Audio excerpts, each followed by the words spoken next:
Hi friends, പുതിയൊരു വീഡിയോയിലേക്ക് എല്ലാവർക്കും സ്വാഗതം. പാർവതി പ്രിയൻ പോവാതിരിക്കാൻ വേണ്ടി കഴിയുന്നത് പോലെ ശ്രമിക്കുകയാണ്. എന്നിട്ട് ഭക്ഷണം കഴിക്കാതിരിക്കുമ്പോൾ പ്രിയൻ ചോദിക്കുകയാണ്, എന്താ പാർവതി നീ ഭക്ഷണം കഴിക്കാത്തത്? എനിക്ക് വേണ്ട, എനിക്ക് വിശപ്പില്ല. നീ എന്താ എന്നെ ഭീഷണിപ്പെടുത്തുകയാണോ? ഭക്ഷണം വേണ്ട എന്നൊക്കെ പറഞ്ഞ്. ഞാൻ ഭീഷണിപ്പെടുത്തുകയല്ലല്ലോ പ്രിയൻ ചേട്ടാ, യാചിക്കുന്നത് എങ്ങനെയാണ് ഭീഷണിയാവുക? അപ്പോൾ പ്രിയൻ പറയണേ, നിങ്ങളെല്ലാവരും എന്നെ എന്തിനാണ് ഇങ്ങനെ ബുദ്ധിമുട്ടിക്കുന്നത്?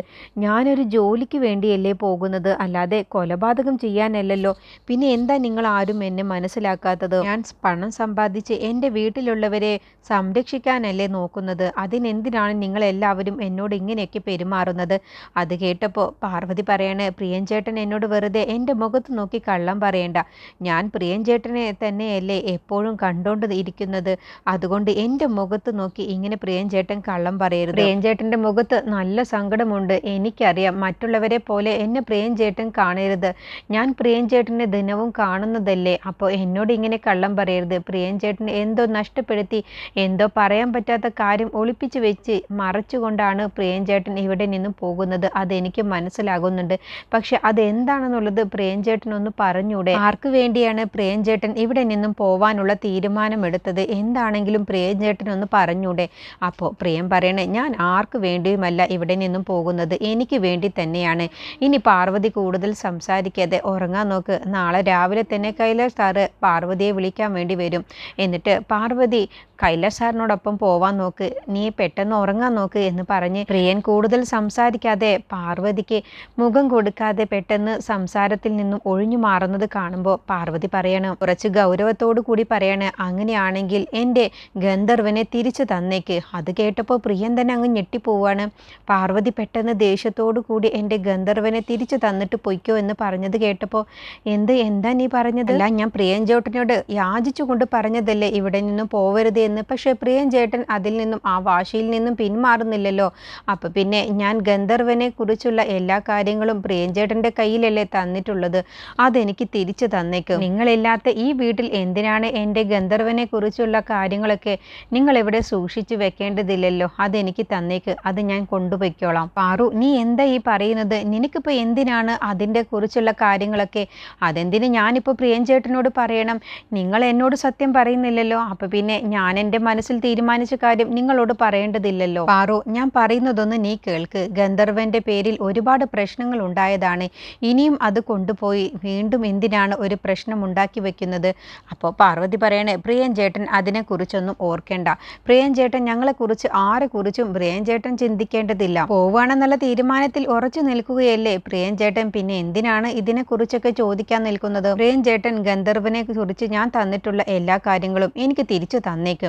അപ്പോൾ പെട്ടെന്ന് പാർവതി അത് ചോദിച്ചപ്പോൾ പ്രിയൻ അത് ആലോചിക്കുകയാണ്.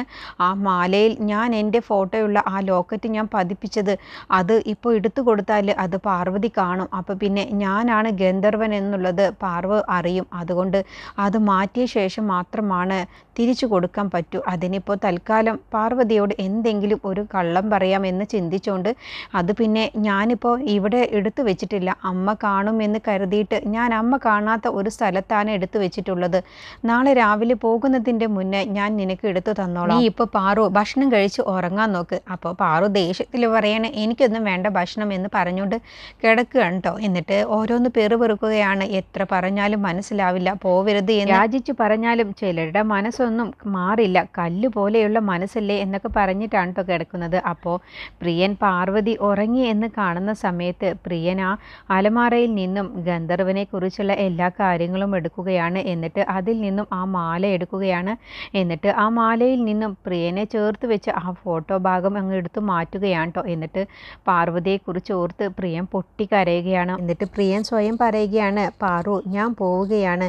നീ ഇന്നല്ലെങ്കിൽ നാളെ ആരാണ് ഗന്ധർവൻ എന്നുള്ളത് നീ കണ്ടുപിടിക്കും. അത് ഒഴിവാക്കാൻ വേണ്ടിയാണ് ഞാൻ ഇവിടെ നിന്ന് പോകുന്നത് തന്നെ. എങ്കിലും നീ പാറു ഗന്ധർവനെ കുറിച്ചുള്ള കാര്യം തേടുന്നത് ഒന്ന് നിർത്ത്. എന്നിട്ട് ഞാൻ നിനക്ക് ചേർന്ന ഒരു ആളല്ല, കൈലാഷ് സാറാണ് നിനക്ക് എന്തുകൊണ്ടും അനുയോജ്യമായത്. ഞാനിപ്പോൾ ഇങ്ങനെ ഒരു തീരുമാനമെടുത്തത് എന്തുകൊണ്ടാണെന്നുള്ളത് അന്ന് നീ കൈലാഷ് സാറിനോടൊപ്പം സന്തോഷത്തോടു കൂടി ജീവിക്കുമ്പോൾ നിനക്ക് മനസ്സിലാവും എന്നൊക്കെ പറഞ്ഞുകൊണ്ടാണ് പ്രിയൻ സ്വയം പറഞ്ഞ് പൊട്ടിക്കരയുകയാണ് കേട്ടോ. എന്നിട്ട് പാർവതിക്ക് നാട്ടിൽ നിന്നും സൈക്കിൾ കൊണ്ടു കൊടുത്തതും പിന്നെ പാർവതിക്ക് വേണ്ടി ഓരോ സമ്മാനമായി കൊടുത്തതും അങ്ങനെ എല്ലാ കാര്യങ്ങളും ഓർത്ത് പ്രിയൻ പൊട്ടിക്കരയുകയാണ്. അങ്ങനെ നെഞ്ചു പൊട്ടുന്ന വേദനയോട് കൂടിയാണ് പ്രിയൻ പാർവതിയോട് ചേർന്ന് നിൽക്കുന്ന ആ ഫോട്ടോ എടുത്ത് മാറ്റുന്നത്.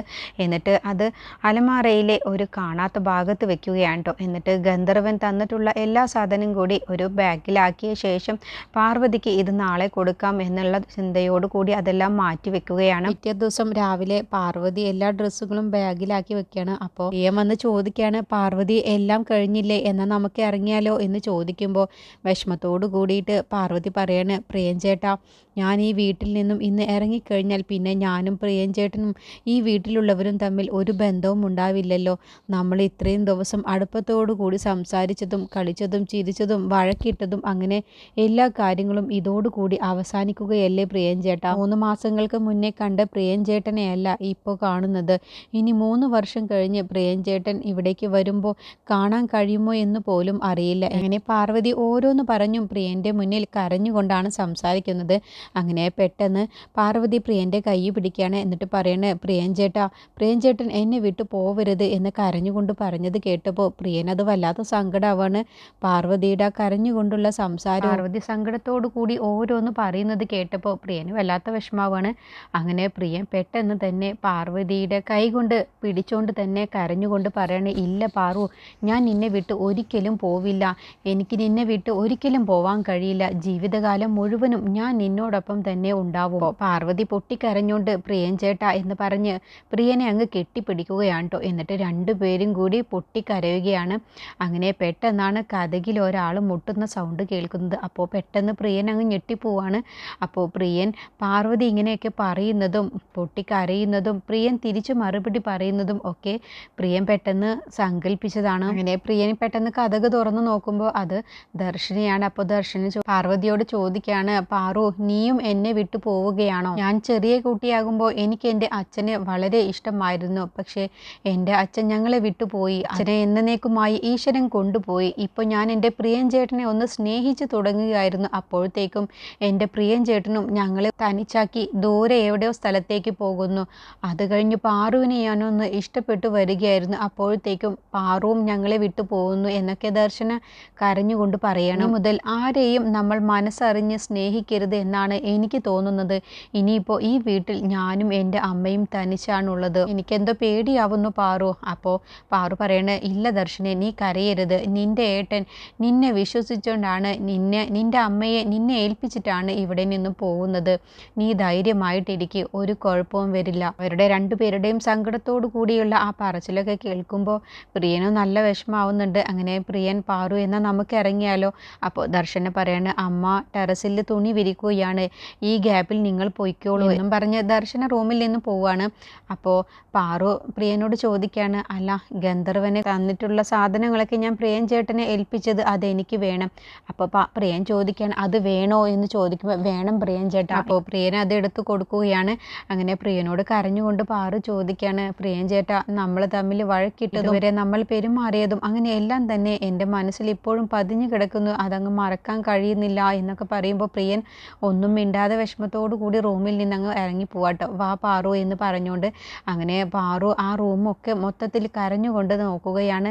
പാർവതിക്ക് ആ റൂമിൽ നിന്നും ഇറങ്ങി പോകുമ്പോൾ തന്നെ വല്ലാത്ത വിഷമം വരികയാണ്. പിന്നീട് പാർവതിയെ പ്രിയൻ കൈലാഷിൻ്റെ അടുത്ത് കൊണ്ടുപോയി ആക്കുകയാണ്. അപ്പോൾ കൈലാഷ് അവരെ കാത്തു നിൽക്കുകയാണ്. അപ്പോൾ പ്രിയൻ കൈലാഷിനോട് സോറി സാർ, കുറച്ച് നേരം വൈകി എന്ന് പറയുമ്പോഴും കൈലാഷ് ദേഷ്യത്തിൽ പ്രിയനെ നോക്കുകയാണ്. എന്നിട്ട് ഒരക്ഷരം പോലും മിണ്ടുന്നില്ല. എന്നിട്ട് പാർവതിയോട് പറയണേ, കാറിൽ കയറ് പാർവതി. ഇപ്പോൾ പ്രിയൻ പാർവതിയെ തന്നെ നോക്കുമ്പോൾ പാർവതി തിരിച്ചും പ്രിയനെ നോക്കുമ്പോൾ അത് കാണുന്ന കൈലാഷിന് ദേഷ്യം പിടിക്കുകയാണ്. അപ്പോൾ കൈലാഷ്, പാർവതി, നിന്നോടല്ലേ പറഞ്ഞത് കാറിൽ കയറാനും? അപ്പോൾ പ്രിയൻ പറയണേ, സാറാണ് പാർവതിയെ എന്നെ ഏൽപ്പിച്ചത്. ഞാൻ ഇതുവരെയും പാർവതിയെ നല്ലതുപോലെ സംരക്ഷിച്ചാണ് തിരിച്ച് ഞാൻ സാറിനെ ഏൽപ്പിക്കുന്നത് എന്ന്. ശരി എന്ന് പറഞ്ഞ് പ്രിയൻ ബൈക്ക് എടുത്തുകൊണ്ട് തിരിച്ചു പോവുകയാണ്. അപ്പോഴൊക്കെ പാർവതി കണ്ണ് നിറഞ്ഞുകൊണ്ട് പ്രിയൻ പോകുന്നത് നോക്കി നിൽക്കുകയാണ്. അപ്പോൾ അത് കൈലാഷിന് ഒട്ടും തന്നെ ഇഷ്ടപ്പെടുന്നില്ല. അപ്പോൾ കൈലാഷ് ഒച്ച എടുത്തുകൊണ്ട് ദേഷ്യത്തിൽ പറയണ്, പാർവതി, നിന്നോടല്ലേ പറഞ്ഞത് കാറിൽ കയറാൻ? അപ്പോൾ പാർവതി കാറിൽ കയറാൻ വേണ്ടി നോക്കുന്ന സമയത്ത്, അല്ല, നിൻ്റെ കയ്യിൽ ഇതെന്താണ്?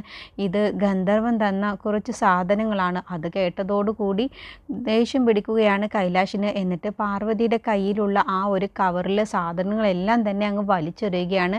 ആ വലിച്ചെറിയുന്നത് പ്രിയൻ കാണുകയാണ് കേട്ടോ. അപ്പോൾ പ്രിയന് അതെല്ലാം വലിച്ചെറിയുന്നത് കണ്ടപ്പോൾ പ്രിയന് വല്ലാത്ത സങ്കടം വരിക കേട്ടോ. അപ്പോൾ പാർവതിക്ക് അത് കൈലാഷ് വലിച്ചെറിഞ്ഞു എന്ന് കണ്ടപ്പോൾ പാർവതിക്ക് ദേഷ്യം പിടിക്കുകയാണ്. എന്നിട്ട് എന്താ സാർ ഈ കാണിച്ചത് എന്ന് പറഞ്ഞുകൊണ്ട് പാർവതി അതെല്ലാം എടുക്കുകയാണ്. ഗന്ധർവൻ തന്ന എല്ലാ സാധനങ്ങളും പാർവതി എടുക്കുകയാണ് കേട്ടോ. അപ്പോൾ കൈലാഷ് തടയുന്ന സമയത്ത് പെട്ടെന്ന് പാർവതി കൈലാഷിന് ഒരു തള്ളങ്ങ് വെച്ച് കൊടുക്കുകയാണ്. സാർ ഇല്ല, ഇത് ഞാൻ കളയില്ല എന്ന് പറഞ്ഞുകൊണ്ട് പാർവതി ഒരു ദേഷ്യം പിടിച്ചിട്ട് പെട്ടെന്ന് ഭാവവ്യത്യാസത്തോടു കൂടിയാണ് പാർവതി അതെല്ലാം തന്നെ പ്രിയപ്പെട്ടതാണ് എന്നുള്ള ഭാവത്തിൽ ഓരോന്നും പെറുക്കിയെടുക്കുകയാണ്. അപ്പോൾ പാർവതിയുടെ ആ പെരുമാറ്റം കാണുമ്പോൾ കൈലാഷ് തന്നെ അങ്ങ് ഞെട്ടിപ്പോവാണ്. അപ്പോൾ ഗന്ധർവനെ കുറിച്ചുള്ള കാര്യം കൈലാഷ് കേട്ടതോടുകൂടി കൈലാഷ് പാർവതിയോട് പറയണേ, നിന്നോട് എത്ര പറഞ്ഞാലും മനസ്സിലാവില്ലേ പാർവതി, നിനക്ക് ഗന്ധർവൻ എന്ന് പറഞ്ഞ ഒരാളില്ല. നീ വെറുതെ എന്തിനാണ് ഇപ്പോഴും ഗന്ധർവനെ കുറിച്ച് തന്നെ ഓർത്തിട്ട് എനിക്ക് ദേഷ്യം വരുന്നു എന്ന് പറഞ്ഞുകൊണ്ടാണ് കേട്ടോ കയ്യിലുള്ള ആ ഒരു ഗന്ധർവൻ കൊടുത്ത എല്ലാ സാധനങ്ങളും വലിച്ചെറിയുന്നത്. അങ്ങനെ പ്രിയൻ ഇതൊക്കെ കാണുന്നുണ്ട്. അപ്പോൾ പാർവതി അതെല്ലാം ആത്മാർത്ഥതയോട് കൂടി അതെല്ലാം പെറുക്കിയെടുത്ത് ഇല്ല, ഇത് ഞാൻ കളയില്ല എന്ന് പറഞ്ഞ് തിരിച്ച് ബാഗിലേക്ക് തന്നെ ആക്കുന്ന സമയത്ത് പ്രിയൻ മനസ്സിൽ ചിന്തിക്കുകയാണ്, ഗന്ധർവൻ ഞാനാണുള്ളത് അറിയാതെ തന്നെ പാർവതി എന്തുമാത്രം അധികം എന്നെ സ്നേഹിക്കുന്നു. ഇങ്ങനത്തെ ഈ പാർവതിയെ വിട്ടുപോകുന്ന ഈ ഒരു അവസ്ഥ, എൻ്റെ ഈ അവസ്ഥ മറ്റാർക്കും വരാതിരിക്കട്ടെ. അപ്പോൾ കൈലാഷ് ആണെങ്കിലോ പാർവതിയോട് പറയുന്നുണ്ട്, ഗന്ധർവനെ കുറിച്ചുള്ള ഒരു ഓർമ്മയും ഇനി നിൻ്റെ അടുത്ത് വേണ്ട, ഈ ഗന്ധർവൻ ഇനി ഒരിക്കലും വരില്ല, അങ്ങനെ ഒരാളില്ല എന്നൊക്കെ പറഞ്ഞപ്പോൾ പാർവതി കരഞ്ഞുകൊണ്ട് പറയാണ്, കൈലാഷ് സാർ എന്ത് പറഞ്ഞാലും ഞാൻ അതനുസരിക്കും, പക്ഷെ ഒരിക്കലും ഗന്ധർവനെ കുറിച്ച് ഗന്ധർവൻ്റെ ഓർമ്മകളെക്കുറിച്ചുള്ളത് എന്നോട് മറക്കാൻ പറഞ്ഞാൽ എനിക്കത് കഴിയില്ല എന്ന് പറഞ്ഞ് കരഞ്ഞുകൊണ്ടാണ് കേട്ടോ കാറിലേക്ക് കയറുന്നത്. അപ്പോൾ കൈലാഷ് മനസ്സിൽ ചിന്തിക്കുകയാണ്, പ്രിയനാണ് ഗന്ധർവൻ എന്നുള്ളത് അറിയാതെയാണ് പാർവതി ഇങ്ങനെ സ്നേഹിക്കുന്നത്, ഇങ്ങനെ ഞാൻ ഇവളെ മാറ്റിയെടുക്കും എന്നൊക്കെ ചിന്തിച്ചുകൊണ്ടാണ് കേട്ടോ കൈലാഷ് പാർവതിയും ഒത്ത് കാറിൽ പോകുന്നത്. അങ്ങനെ ഇനി പാർവതി ആ സത്യം അറിയാൻ പോവുകയാണ്. അടുത്ത എപ്പിസോഡിൽ പാർവതി ഇനി ആ സത്യം അറിയുകയാണ്. അതിനെക്കുറിച്ചുള്ള റിവ്യൂ അടുത്ത വീഡിയോയിൽ പറയാം.